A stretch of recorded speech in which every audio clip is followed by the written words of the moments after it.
type of addiction, and it does get a little bit darker and twisted here, is alcohol, drugs. There is a lot of people out there that resort to drugs and alcohol to alleviate stress, alleviate pain, but at the same time they're alleviating you from having connections, from having relationships with people, and that's when you know you're having a problem. Yes, I have a glass of wine, so I could probably... If you find yourself in these positions where you're needing alcohol, you need a drug to function in life, when this happens, that's when you know you need that help. And there is a lot of resources out there. There's a lot of resources, because at the end of the day, when you're going through this, you can find yourself in a suicidal mode if you're abusing it.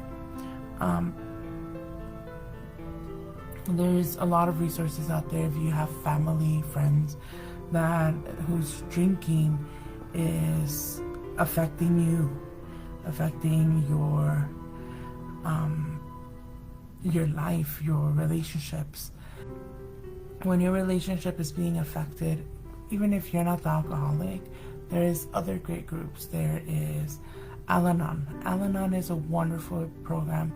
It's very similar to AA, but it does help you kind of understand not to, don't get me wrong here, it doesn't help you learn how to live with the alcoholics. It makes you understand where they're coming from, and then allows you to decide whether you are willing to keep putting up with it or you want to move on, and how you're going to be able to do that. So these are two really great programs that I do want to make sure everybody holds out there. Another addiction I can think about right now, now that I spoke of alcoholics and Al-Anon, there is Narcotics Anonymous.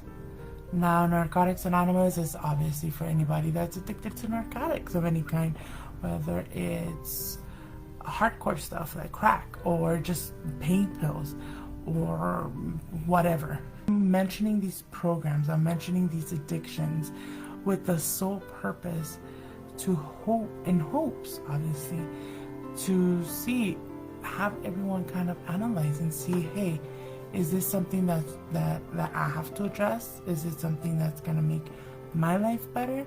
Because like I said, as I said in the beginning, when I'm listening to Pastor Mike Todd, that's one of the things that I'm paying attention to. In my personal relationship, I know my husband was an alcoholic, and I kept trying to send him to AA. It didn't work out because in my story, what I was trying to do, I was trying to force him to go to AA and be like, you admit that you are an alcoholic and you're gonna fix it and you're gonna stop. And then now I know, now years later, I understand that was not the best approach. The best approach would have been, okay, you don't want to learn, you don't want to admit your faults, so let me go ahead and see how I can take care of me, and make sure that this isn't affecting me. So I could have easily have gone to Al-Anon, which is support for the families of alcoholics.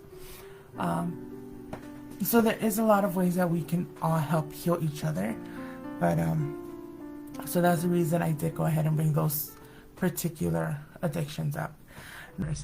If you do see yourself in a domestic violence type of relationship, a lot of people feel that they deserve to be treated in a negative way, and they don't accept that. Girl, you are amazing. You are made perfectly by God, and nobody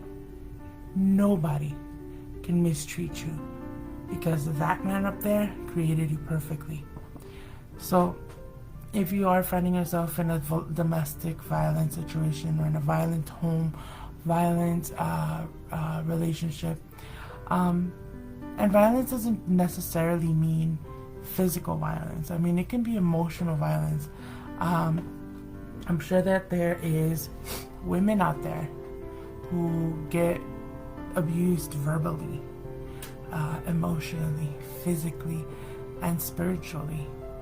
So if you find yourself in this situation where your partner does not treat you right, your partner is probably talking down to you, mistreating you, making you feel less than, there is resources. One is the National Domestic Violence Hotline.